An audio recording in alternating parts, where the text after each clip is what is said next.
Types of interviews: telephone or the pre-interview, traditional interview, behavioral interview, lunch interview, panel interview, extended day-long interview.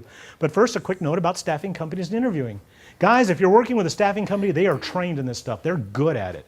Pay attention. If you're working with a staffing company and they start teaching you how to interview and they start prepping you, pay big attention. They spend an enormous amount of time training for this stuff, and they do it because they're in the business of selling people to get a really good paycheck. They're going to interview really, really well. So pay attention if you're working with staffing companies. The telephone or pre-interview, this is your first impression, and you know the saying, you only get one chance to make a first impression. So don't answer the phone, go, yeah.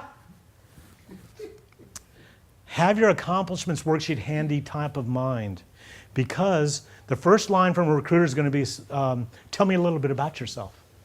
And everybody, the standard answer recruiters get is, what would you like to know? Really, you sent your resume to me and you're applying for this position and you're saying, so instead when somebody says, tell me a little bit about yourself, well, you know what, Jim, I'd like you to know that I was responsible for 49% of one sales, one organization I worked with, generated about $1 million in revenue. Is that something you'd like to know more about? Wow. You just went to the top of the hit parade, guys. That's how you do that. Anticipate screening questions. And listen, a lot of people think screening questions are against the law, against the rules. Bull. They're totally.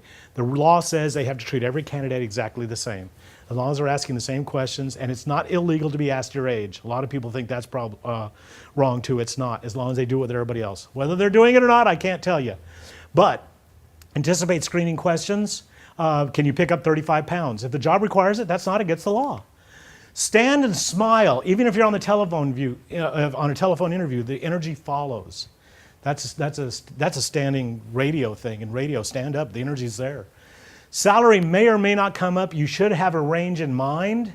You should know what your range is. Never tell anybody, I need $100,000. I need $60,000. Have a range. I need between 55 and 60, if it comes up. Traditional interview is simple. It's usually hiring department managers generally have no interviewing training. That's a fact. So to a degree, you can control this interview if you know the STAR technique. And I use STAR because a lot of people know that. Actually, you guys already know the STAR technique. It's called beginning, middle, and end of accomplishments, the net result. But STAR is S-T-A-R. STAR is, the S-T is situation and or task you needed to accomplish the situation. A is the action you took, keeping the focus on you.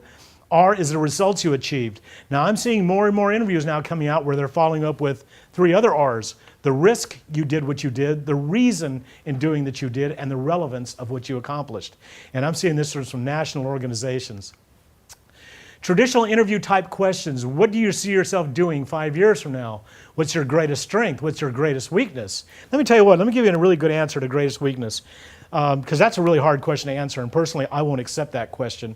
But what you can say is, I think the better answer would be, you could address my weaknesses as we move along and I'll get better for you. I don't want you to go say, well, you know, I don't really like to come to work and stuff. That doesn't help. So you might want to think about that. And once again, you can Google these and find some great responses. They're expecting the canned response, so personalize it. What qualifies you for this position? What's the most recent book you've read? Really? Yeah. What can you tell me about my company? If you were a tree, what kind of tree would you be? I'm not joking. I'm not making this stuff up. In traditional interview type questions, you can see this kind of thing. The behavioral interview is a bigger deal and a big difference. Tell me about a time when you hear that, you better be prepared. These are people who know how to interview, because these are tough questions. If I was to ask a previous boss about how you did, these are hard questions to answer, and their accomplishments worksheet, all that work you have done, is a perfect place in order to have the response. You know, what that accomplishment worksheet was about was somebody asking you a question without ever breaking eye contact. I just start telling you the answer because I've worked this accomplishment worksheet. I wrote out that paragraph of the details. I'm ready to answer. Tell me about a time when, yeah, you know, I'd like you to know about the time that I was responsible. Go straight to it. It's based on the idea that the best way to predict future performance is to examine past situations. It's also seeking very much to see how you think on your feet. They're going to try to paint you into a corner. Your accomplishments worksheet is the heavy lifting. This is where it's going to pay off. You've already done all the work for this. You're really ready. It can be difficult, which it is meant to be if you're not prepared. Once again, if you've done the accomplishments worksheet, you're prepared. So let me go ahead and go on to the lunch interview. And I appreciate what you're saying, Kara, so this is going to be interesting. This is an observational interview, guys. They're observing you. Use your napkin. I actually talked with somebody not too long ago who told me that master's candidate, they flew in from out of town, who they took to lunch, the napkin never came off the table, and he did not get the offer. It's just that simple. Really, yes, but that's how that person would be in with their client. So that's really important. Do not plan on eating. Oh, okay. Yeah. Kara had said, well, do not order the most expensive thing on the plate. I agree, on the menu. I agree with that, except just order a chicken salad because you're not going to eat. They're going to keep you talking.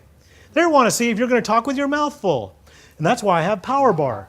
Before you go out to lunch, go into the men's room or the ladies' room and swallow a Power Bar. Just chunk that thing down because that's all you're going to get for lunch that day. That's it. I'm serious. You're not going to eat. And this is deliberate.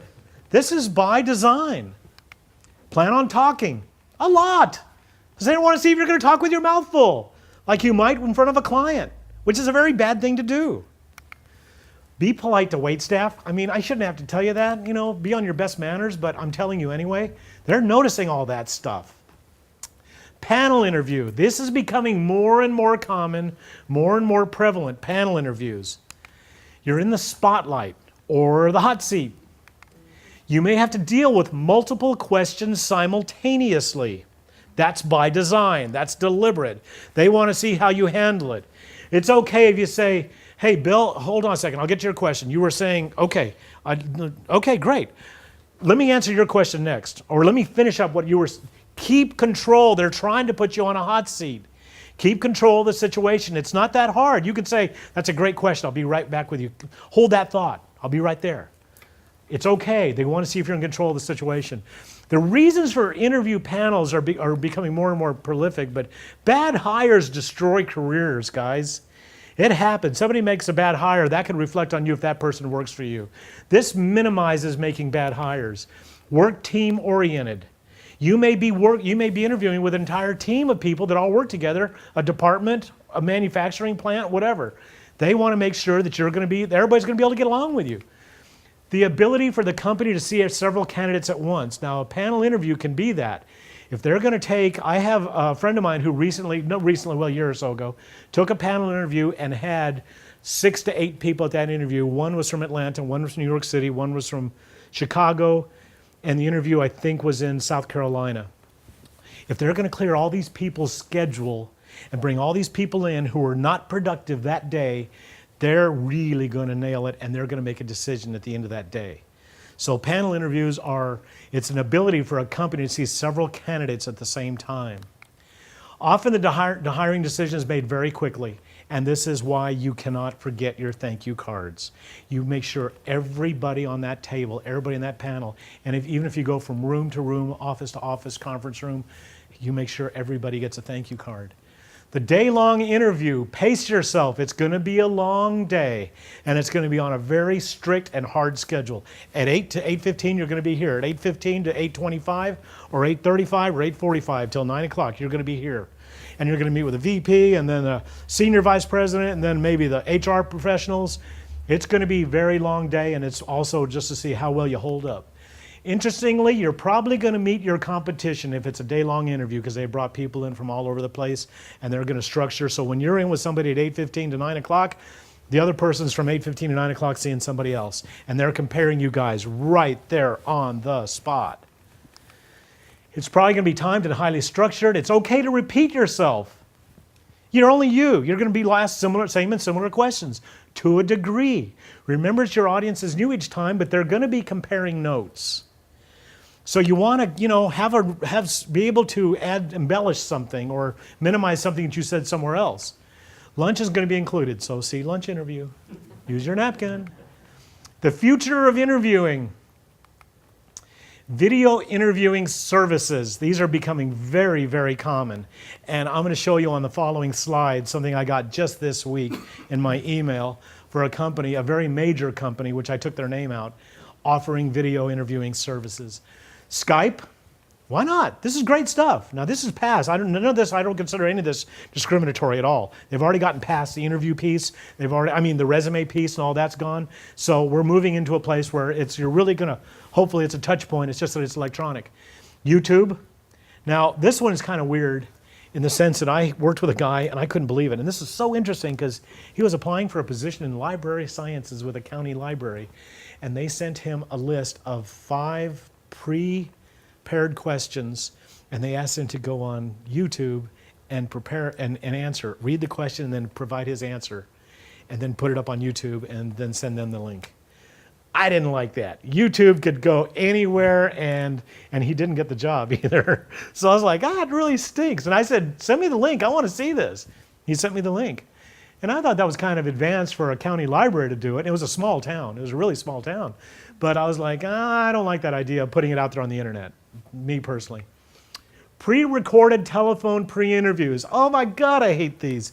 Yes, you dial in and then you hit 1 and there's your first question and you answer it and then you hit, whatever, start, stop, 2, 3, and it goes to the next question. And yeah, I hate those. No people action, no interaction. I hate those, but they are in existence. Mobile devices, interviewing apps. This is in the following slide as well. Native video interviewing. I like this. I love this term. And internet people are always coming up with great terms. Native means it will reside on your mobile phone. That's all native means. But anyway, this company, and I copied and pasted this. Here's how it works. This is from their email I got. You determine which candidates you're interested in and then send them video interview requests directly from their candidate records. That's called an applicant tracking system from the ATS. No more sinking time into scheduling and phone screening. That's my highlight. Wow, you're not going to have to talk to real people. That's what it says. And Brandex video interviews feature questions from your hiring team that candidates simply record answers to using a webcam. They're going to use their phone and do FaceTime. I thought this is a little weird because, and I understand, once again, it's a tool, but at a certain point, I don't know. So you request the interview, they record responses on their own time and from their own locations, especially if they're sitting in a bar, which is a great place to do it, and send them back. If you know someone isn't a good match, simply fast forward to the next candidate's interview. Wow, we didn't have to even deal with real people. You're just a piece of video now. I don't like that. Can you tell? Yeah. But it is what it is, and I'll tell you what, I'm not against technology by any stretch. But I always, always, always prefer at some point when we get to this place, let me shake hands, let me meet with somebody, at least telephone me, something, whatever.